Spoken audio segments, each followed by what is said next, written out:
Hello, everyone. Welcome to IPX 2026. It's our second year in Austin, so we're starting to fill out the space a little bit more than last year. And note that this is that's after 7 years in New York City hosting in that city. Kind of ran out of space a little bit, so great to be here. Wanted to welcome everyone around the world also who's streaming live, including the many Impact.com employees who are just really proud, I think, of the great work that they're doing. Thanks to everyone. So I'm going to kick us off, and I tend to stay a little high level, but hang with me because I think there's some important content to share. And just want to kind of start off by saying, look, every couple decades, the rules, I think, for how people find and buy change. And the rules kind of get rewritten, and it's happening again right now. And when the rules get rewritten, the leaderboard gets rewritten along with it.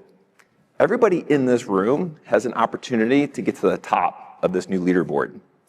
But from the inside, I realize that it doesn't quite feel like opportunity just yet, right? Every week, there's a new headline, there's a new tool, there's a new shift, essentially, in terms of how people are discovering things, how they decide, how they buy.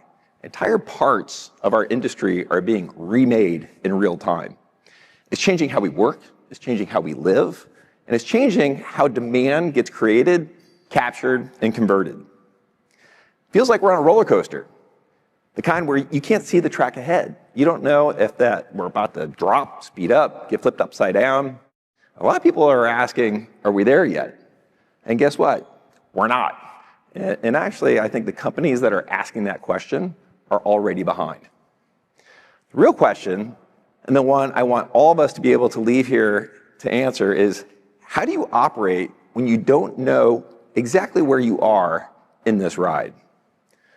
The biggest challenge happening right now in our industry, in our daily lives, in the world, is AI.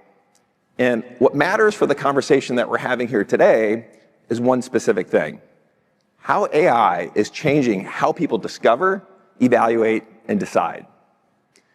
We've moved from the search era to the answer era, from browsing to recommendations, from clicks to answers. Decisions are getting compressed. People are no longer searching their way through endless options. Increasingly, they ask for an answer and they act on it. Look at this. 3 out of 4 AI active consumers are now starting their purchase journey outside of standard web search, not on a results page, in an answer. And the reasons why should stop every marketer in this room. Most of them want a direct answer, right? They don't want a list of links, this endless chase for information. And nearly a quarter say that it's specifically to avoid ads and sponsored listings. Sit with that for a minute. People are actively choosing the path that has no paid placements, right? So here's the real shift. The old model, it rewarded clicks, essentially. The new model, it rewards whoever earns the recommendation. And here's what most people are missing in all of this. When AI makes that recommendation, it's not pulling from your brand website. It's not pulling from your paid media. It's synthesizing what other people say about you. Creator reviews, affiliate content, community discussion, comparison articles, the content you don't own. And the part that should challenge how you think is that you can't buy your way into this answer, but you can partner your way in. Every one of those voices is a partnership that's waiting to happen. And that changes more than your media strategy. It changes what brands have to optimize for. If discovery is shaped by recommendations, then the question is no longer, how do I rank? It's, how do I get trusted? How do I get cited? How do I get chosen? I'm sure you've seen this yourself. Ask ChatGPT, Claude, Gemini for a product, a service, a recommendation. The answer doesn't appear because a brand bought media. It appears because that brand has been validated across a network of trusted third parties.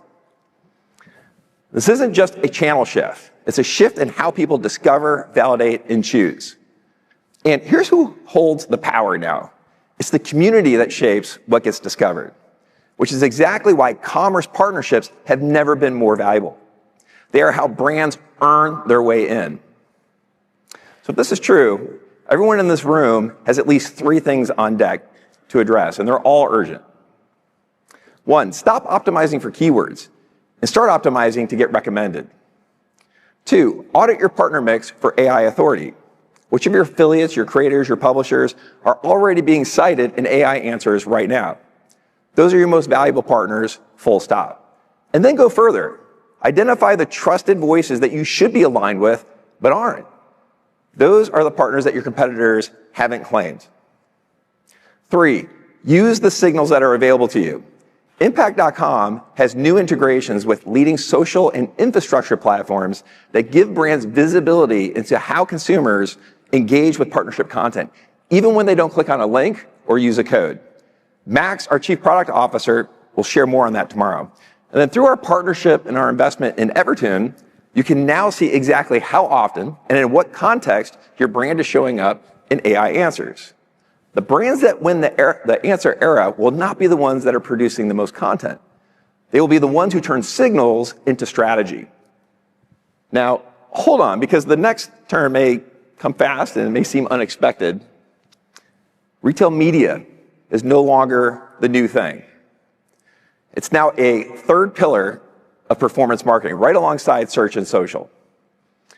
For those less familiar, retail media is when brands pay retailers to promote their products across the retailer's own channel. The simplest example, you've got an electronics brand who pays Best Buy to feature its TV directly on the Best Buy site, the Best Buy app, and in Best Buy emails. Amazon's the case study here. Their entire ad business is built on the retail media model, and it's now one of the fastest growing ad businesses at scale. Amazon's projected to generate $82 billion this year in ad revenue. And that puts them squarely in the top 3 alongside Meta and Google. And the reason this model works is simple. Retail media reaches people at the moment that they're actively trying to buy. And here, conversion rates run higher than traditional search or social, which you would expect. And this is not just an Amazon story. By 2028, retail media is forecast to be nearly 1 out of every 4 ad dollars. Roughly 130 billion. So this is no longer optional to plan for. And here's what every brand in this room needs to internalize. Retailers are no longer just retailers. They are also publishers. They're media companies. Every shelf is a placement. Every surface is shoppable. The place where people buy has now become the place where people are influenced. We're already seeing the next evolution of this through companies like Geodesix, which actually started out of Impact.com labs. Hanan is leading a session this week where, in terms of how Geodesix is bringing trusted publisher and creator recommendations directly onto retailer surfaces. So imagine a Wirecutter or a creator-style review that's sitting right next to an add to cart button. You don't need to leave the retailer to find community validation. Influence and transaction are collapsing into the same moment. Product page is no longer just a storefront. It's a live media environment. For years, brands have been forced to run partnerships and retail media as 2 separate playbooks. Affiliates and creators drove sales on brand.com. Retail media drove sales at retailer.com. 2 budgets, 2 teams, 2 attribution models, 0 connection between them. That changes now. Here's what you can do. 1, treat retailers as distribution partners, not endpoints. 2, stop fighting for the same sponsored shelf space. Bridge your partner activity directly into retail performance and measure it. And 3, run unified attribution across offsite partnerships and onsite retail media. Offsite is when your partners promote your brand through their own channels. Onsite is when that same partner content appears inside the retailer's ecosystem. If you can't see the full path, you're paying twice for half the journey. Impact.com has built campaign types for exactly this problem. We've got product boosts, we've got placement opportunities, we've got creator accelerators. Again, Max will go through a number of these tomorrow. In the next loop of the ride, last year on this stage, we said that performance creators were the next thing. This year, they are the thing. Creator marketing is no longer judged on awareness alone. Awareness still matters, but conversion is not a bonus anymore. Conversion is the standard. Top creators are now being measured in the same metrics as paid media, metrics like conversion rate, revenue per post, customer quality, retention. Here's what's changed in just 2 years. 68% of brand creator contracts now include performance metrics. Compare that to just a couple years ago, 42%. So just in 2 years, the compensation model of the creator economy has flipped towards performance. And it's not just brands that are pushing this. 71% of creators now report that affiliate commissions are their fastest growing income stream. Compare that to just a couple of years ago when only about half were monetizing that way. Creators are not waiting to be paid for awareness anymore. They're building storefronts. They are asking for rev share. They're optimizing their own content for conversion. The shift that you spent years preparing for is happening this year. So how do we lean into this loop? Here's what creators need from brands. They need real attribution, links, codes, signals, storefronts. They need clear performance visibility. They also need real upside in what they drive, right? If you can't give them those three things, they will find a brand who can. And here's what brands need to deliver on that. One, a unified view of creators, affiliates, publishers in a single system. They need flexible compensation models, hybrid, tiered, dynamic. The ability to scale thousands of creators without manually managing each one of them. And one hard truth, if your influencer team and your affiliate team are still operating separately, you are capping your own performance marketing potential. Combine those teams this year. This is not theory. This is what the leaders are already doing on the impact.com platform. Canva, for example, has doubled their creator program 6 months running. And in a few minutes, I'm going to sit down with Carol Ann from Walmart so we can all learn from them. Creator marketing used to be the hardest channel to measure. Today, it's one of the most measurable and most accountable channels in the entire stack. One more twist to go. And this is the one I think most people in this room I don't think are fully aware of and certainly haven't fully planned for yet. Creators are not just promoting products. They are now building them. There's a whole new class of creators that are emerging fast right now. We call them software creators. The industry also calls them vibe coders. Label doesn't matter as much as the shift that's happening here. Thanks to AI, people can now build real apps, businesses, real audiences without writing a line of code. Let me make this real. Some of you may know D. Murthy. He co-hosts a podcast that I've listened to for years and I love. It's called Group Chat. He's a serial entrepreneur, but importantly, he's not a software developer. And a few months ago, with no engineering team, he built something pretty cool that he shared on the pod. What happens next is the whole point, so I'll let D tell it himself. I had my bat saga with my son. I set up a bunch of competitions for him to earn his bat. And then I was like, why can't I upload a video somewhere and just see if his swing is good? So then I go on Lovable. It goes, I want to analyze my son's swing, blah, blah, blah. 2 hours later, I had this thing built where you can analyze your swing. It compares you to professional baseball players. It gives you coaching tips, mechanics. It checks everything. I created a bat section of all the bats at Dick's Sporting Goods and all the pros and cons of them. How to pick a bat size. I converted it into Spanish as well for any Spanish-speaking people. And then I put a leaderboard to make it competitive because once I showed Dominic's score, he's like, I got a 78? Yeah. How do I get an 85? Yeah. You gotta go practice. 100 people have already uploaded their videos. And it's called myswingcoach.net if you want to upload your video for your kid. That's a software creator. And here's why that matters to every brand in this room. At a certain point, D does not just have an app. He's got a passionate, high-intent audience. And that audience needs equipment. Users are going from measuring their swing and improving their swing to buying the right bat. That's a partnership, and it's just a tiny glimpse of what's coming. And D's not an outlier, right? There's an entire wave of people who are building apps this way right now.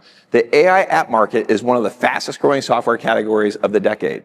From about $6 billion last year, forecast to be $42 billion by the end of the decade, growing at close to 50% a year. And the part that matters most for everyone in this room is that the number of people who can now build something is going from millions of professional developers to hundreds of millions of regular people. Every software creator is going to face the same question that D faced. How do I monetize this?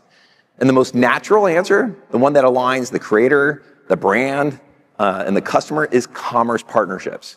If you're a brand in this room, this is your moment. Start thinking about software creators as a new partner class right now. Build the program while there's still room to lead.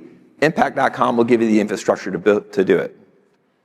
And one more thing, if you're sitting here thinking, I'm not a builder, I can never see myself building something like that, I want to gently push back and challenge that line of thinking. Tools like what Dee just talked about, using Lovable or Replit, there's an entire list of AI dev tools in the stack that you can use.